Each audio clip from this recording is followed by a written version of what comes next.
Bonjour, c'est Anne-Sandrine Di Girolamo au micro des Ondes de Limo, le podcast immobilier attentif et curieux.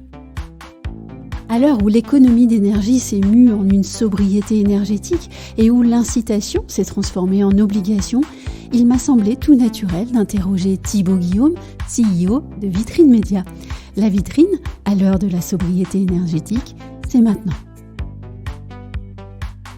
Thibaut Guillaume, bonjour. Bonjour Anne-Sandrine. Une vitrine lumineuse, c'est accueillant, c'est valorisant aussi pour une agence immobilière, d'autant que désormais les écrans y occupent une place essentielle.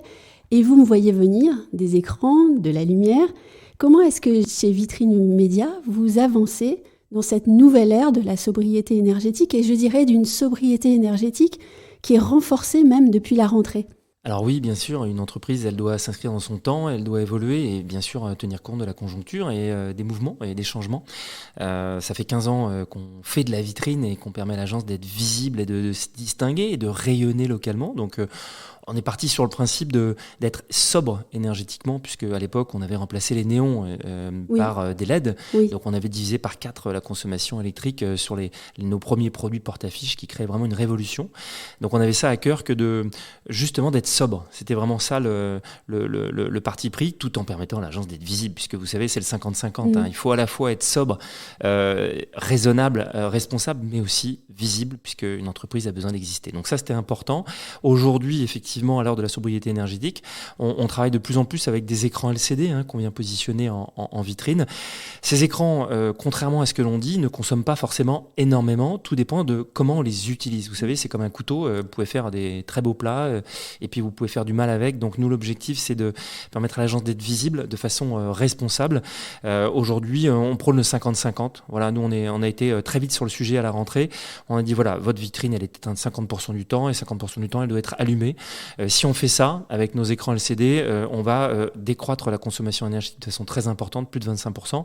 Aujourd'hui, voilà, entre 7h30 et 20h30, les écrans sont allumés chez nos clients puisqu'on pilote ça à distance. Un écran LCD aujourd'hui, ça consomme sur un écran 49 pouces 6 à 7 euros par mois, donc c'est très faible. Oui. Et encore une fois, il y a des technologies qui permettent de réduire la luminosité le matin ou le soir. Et donc cette technologie, elle permet d'être sobre. Voilà. Il faut éviter les effets d'annonce et de tout mélanger. C'est ça, d'autant que vos solutions permettent déjà d'aller plus loin que la réglementation en fait. Oui, alors la réglementation, exactement, elle était assez simple. La réglementation, c'était 1h, 6h du matin. Oui. Voilà, ça c'était ce qui était en place. Et nous, on a dit, on va beaucoup plus loin. Moi, je suis complètement d'accord. C'est le bon sens qui doit prôner dans l'entreprise. On doit prendre les devants et on a pris le parti à la rentrée de dire, ça sera 7h30, 20h30. Donc très, très, très loin des premières volontés du gouvernement qui étaient de dire 23h, 6h. Et donc, à Paris, je sais qu'il y a quelque chose à Paris aujourd'hui qui est passé il y a peu de temps maintenant, 23h45, 6h. Je trouve ça très bien. Mais on peut aller plus loin et on a été plus loin, encore une fois, puisqu'on a décidé qu'à 20h30, ça devait être éteint. Et nos clients ont accepté, ont compris leurs responsabilités. Effectivement, parce qu'ils font partie du local et qu'ils savent qu'eux aussi, ils ont une image, que c'est important de prendre les bonnes décisions. Oui, justement, on va parler des clients. Est-ce que la sobriété énergétique, telle qu'elle a été formulée par le gouvernement, fait partie des préoccupations de vos clients et est-ce qu'ils ont des questions en ce sens ? Alors, une agence immobilière, elle a besoin d'exister. Si elle n'est pas visible, elle n'existe pas. Donc, on est parti là-dessus et donc, ils doivent être visibles. Vous savez, ça fait longtemps qu'ils font de la prospection, qu'ils posent des tracts voilà, un peu partout. Et donc, cette sobriété, elle n'est pas simplement en vitrine. Elle est au sens large pour tous les commerces et tous les commerçants, dont les agents immobiliers. Bien évidemment que si on leur laissait le choix, ils communiqueraient 24 heures sur 24. Oui. Donc, ils attendent d'un professionnel de leur dire ce qui est bon pour eux. Ils nous font confiance, ils nous ont écoutés et ils ont trouvé ça totalement raisonnable et responsable que de couper cette vitrine à 20h30 et de l'allumer à 7h30. Pas très loin, effectivement, de l'heure d'ouverture et de l'heure de fermeture. Donc, encore une fois, ils attendent de nous ce conseil. Voilà, et ils ont été vraiment réceptifs. Et d'ailleurs, j'ai une question sur le 20h30. Pourquoi le choix de cette heure-là ? Vous avez Pourquoi sûrement 20h30 fait une Moi, je pense étude qu'il faut, à un moment donné, oui. Il faut rentrer à la maison. Enfin, il y avait une première loi qui était assez simple, qui était de dire vous pouvez allumer 1 heure avant d'ouvrir votre magasin. Donc voilà, en général à Paris ou en province c'est peut-être 8h, c'est 8h30, 9h. Donc voilà, je me suis dit 7h30, on est dans le créneau. C'est pas une loi écrite, c'est pas forcément inscrit. En tout cas, c'est un principe et c'est du bon sens. Et puis aussi, on peut éclairer sa vitrine 1 heure après la fermeture. Voilà, à quelle heure ferme-t-on ? Peut-être 19h, 20h pour d'autres. Donc je me suis dit 20h30, on est dans ce créneau et dans ce bon principe et ce bon sens. Encore une fois, l'entreprise, c'est du bon sens pour nous et pour nos clients. Et donc j'ai considéré que c'était la bonne réflexion. Encore une fois, avec le 50-50. Voilà, 50% du temps, on doit être à la maison, on doit se reposer, on doit travailler sur ses passions. L'entreprise, ça peut être une passion, bien évidemment. Et puis 50% du temps, c'est l'entreprise. Et donc on est ouvert, voilà, 50-50. Et je pense que si on est dans l'équilibre, on va quitter la démagogie, l'idéologie qu'on a beaucoup entendu chez les écologistes. Et aujourd'hui, je trouve qu'il y a une vraie volonté de leur part, d'ailleurs, d'être aussi dans ce compromis. Si on veut travailler ensemble, il faut des compromis. Et je me suis dit 50-50. Est-ce que vraiment on peut dire quelque chose contre ça ? Non.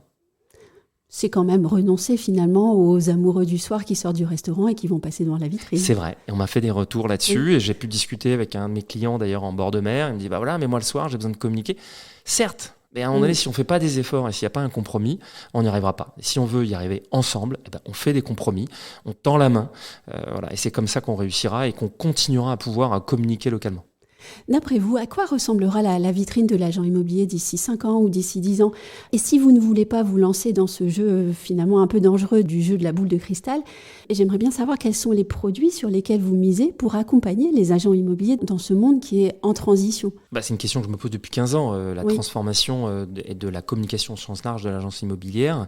La vitrine, c'est pas simplement la partie physique. Aujourd'hui, ce qu'on explore, nous, c'est vraiment la complémentarité avec la stratégie digitale et la présence sur le web et sur le digital. Donc aujourd'hui, la vitrine, elle doit être digitale, elle doit être physique et digitale. On a beaucoup parlé de digital. Donc ce sur quoi nous, on travaille aujourd'hui, c'est la convergence des médias. En particulier, aller attraper les clients là où ils sont, sur les réseaux sociaux, sur le web, et puis les emmener dans l'agence, puisque c'est là où il y a le contact et la relation. Donc si la question, c'est quoi la vitrine de demain ? C'est une vitrine qui, bien sûr, communique localement, avec responsabilité, bien évidemment. Il faut être beau. Encore une fois, quand on a commencé il y a 15 ans, on en mettait un maximum en vitrine. Aujourd'hui, on en met peu, mais on en met bien, parce qu'il faut montrer son image de marque, et on parle de branding. Et donc, pour moi, ça, c'est important. C'est vraiment de la décoration. Il faut que ça soit beau. Voilà, il faut attirer l'œil. Il faut communiquer les bons messages contextuels et géolocalisés. Ça aussi, c'est important. Et donc, il y aura un lien direct avec le digital. Donc, on fera vraiment cette union et cette convergence entre les deux médias. Tiens, vous parlez de beauté. Est-ce que, par exemple, on travaille sur la qualité de la lumière, sur son intensité, des choses comme ça ? Bien sûr. Aujourd'hui, les écrans LCD sont déjà, ont cette technologie qui permet effectivement de tamiser la lumière le matin et le soir de même. Pareil, on installe des dimmers. Donc aujourd'hui, on a des technologies, bien évidemment, qui permettent de s'adapter effectivement à l'extérieur. Voilà, donc ça existe. Pour être très clair, on a tenté plein de choses en fait. On a tenté des couleurs en vitrine. Est-ce que le mieux est l'ennemi du bien ? En tout cas, on est revenu à du standard, après être parti un peu partout sur le sujet. Ce que je crois aujourd'hui, c'est que l'agence elle a besoin de communiquer de façon qualitative donc sur ses mandats, bien sûr, mais aussi sur sa communication, sur ses événements, sur ce qu'elle fait localement dans les écrans LCD. Donc on est revenu sur une simplicité. Je pense que s'il y a un mot à retenir pour les années qui viennent, c'est la simplicité dans la communication, qu'elle soit vitrine et qu'elle soit sur le digital. Parce qu'il y a eu des abus et puis il faut faire attention à pas aller trop loin sur le sujet. Donc moins, mais mieux. C'est drôle quand même, cette conjugaison de la sobriété et de la simplicité. Oui. C'est comme si les planètes s'alignaient au fond. Oui, je pense qu'on n'a pas le choix. On doit être responsable, raisonnable, surtout si on veut continuer à opérer dans ce monde en transformation. Moi, je suis tout à fait sensible aux arguments concernant l'environnement, concernant la communication au sens large, mais aussi il faut des entreprises qui emploient des personnes pour qu'elles puissent payer leurs factures. Donc, je pense que encore une fois, il en faut pour tout le monde et le compromis est de rigueur, donc simplicité, responsabilité, compromis. Voilà les maîtres mots pour les années qui viennent. On va passer à votre entreprise, Vitrine Média. Le plan sobriété, tel qu'il a été imposé aux entreprises par le Premier ministre à la rentrée, et c'est un plan qui entend réduire la consommation d'énergie de 10% dans les 2 ans et de 40% d'ici 2050. Comment est-ce que vous vous organisez en interne pour atteindre cet objectif ? Déjà, premièrement, on fait un audit, on a fait un bilan carbone avec beaucoup d'informations. Et on a plusieurs possibles. Aujourd'hui, on va développer des solutions dans le digital, on va réduire les plastiques dans nos écrans, on va réduire les emballages, on va regarder les transports, on va permettre à nos écrans, qu'ils soient porte-affiches ou écran LCD, d'être recyclés et d'être réutilisés. On a une offre durable, donc on travaille sur du reconditionné, sur nos différents produits. Donc on interroge effectivement l'ensemble des champs et des possibles. Voilà, il y a beaucoup de sujets, c'est un sujet complexe et au-delà de l'ambition, parce que c'est assez facile de vous dire qu'à l'horizon 2050, je vais vous promettre 40 ou 50%, il faut que ça soit réel, que ça soit tangible et réaliste. Voilà, donc c'est ça la partie difficile. On y travaille actuellement à préciser cette ambition, mais en tout cas, une chose est certaine, j'en ai parlé, on va aller vers la convergence effectivement des médias et on va s'intéresser, nous, Vitrine Média, à être la vitrine de l'agence au sens large pour réduire notre empreinte effectivement carbone au sens large, qui n'est pas simplement sur les produits, qu'on soit très clair, c'est bien sûr aussi dans la façon dont on opère, nos transports internes, effectivement les livraisons de nos produits. Donc il y a beaucoup de chantiers, c'est un travail de longue haleine, complexe, compliqué et long. Donc voilà, donc ça engage l'entreprise dans ce qu'elle veut faire, mais aussi dans la façon dont elle opère. Donc encore une fois, c'est un gros travail, on y est et on est loin d'avoir fini. Et comment engagez-vous vos salariés ? On les motive et puis on les engage dans les réflexions. On a eu une réunion la semaine dernière où on a été, je crois, une quinzaine autour de la table sur le sujet. On a eu un rapport complet sur le bilan carbone. On a appris beaucoup de choses intéressantes et on sait identifier aujourd'hui où agir pour pouvoir effectivement baisser cette empreinte carbone. Par exemple, pour me poser la question, on est une usine, donc on sait que c'est en particulier sur cette usine. J'allais poser la question. Je sais, c'est pour ça que je vous devance. Oui, mais oui, parce que l'empreinte carbone fait aussi partie des débats et des questions du moment. J'ai remarqué sur votre page LinkedIn que votre usine elle est située à Shenzhen, en Chine, que vous avez un entrepôt à Louvre. Et je n'ai pas pu m'empêcher de vouloir vous poser la question de savoir comment et si vous envisagez de produire autrement, de travailler autrement, afin de réduire l'empreinte carbone de votre entreprise. Et surtout, est-ce que c'est même possible en fait ? Bien, c'est une excellente question. C'est un actif de l'entreprise, c'est une partie entière de notre activité, l'usine qui est avec nous. Oui. On est fiers de cette usine puisqu'elle nous a permis de produire de la qualité, de produire des nouveautés. Donc c'est ancré, c'est toute notre histoire et on a commencé par là, donc s'inscrire dans la fabrication de nos produits, encore une fois pour garantir qualité et innovation à nos clients. Difficile donc de se séparer de quelque chose qui nous a construit, d'autant plus que en fait il faudrait changer d'activité totalement pour ne plus avoir à produire, puisque c'est pas parce que je vais acheter ailleurs que les conditions vont être meilleures ou que je vais avoir une empreinte moindre. Pas forcément, au contraire. Si en revanche je continue mon activité, il vaut mieux travailler avec mon usine et en revanche avoir un plan d'amélioration, bien sûr, pour réduire les carbones et réduire l'empreinte plastique. Donc aujourd'hui, non, il n'y a pas d'abandon de cette usine, au contraire, mais en tout cas, peut-être toujours produire mieux.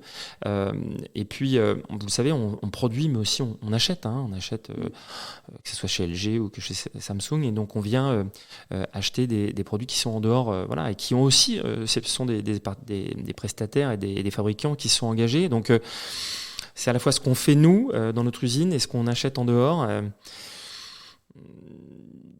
Grand sujet. On ne peut pas tout arrêter d'un coup et je pense qu'il faut nous donner un peu de temps pour transformer l'entreprise. Et c'est ça qu'il faut retenir. On a besoin de temps malgré l'urgence. Oui, malgré l'urgence, on a besoin de temps.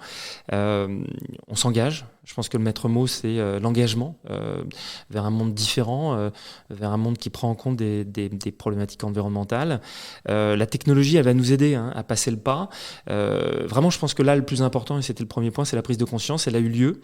Nous, on a communiqué en interne cette prise de conscience, à la fois auprès de nos clients en prenant des décisions fortes pour réduire effectivement la consommation et puis l'utilisation des produits, mais dans le respect effectivement du business qui doit tourner. Et puis en interne, un engagement fort dans le temps pour adapter notre entreprise. Il n'y a pas de solution simple, ça va être long, mais on est là pour ça. Merci beaucoup Thibaut Guillaume. Merci beaucoup.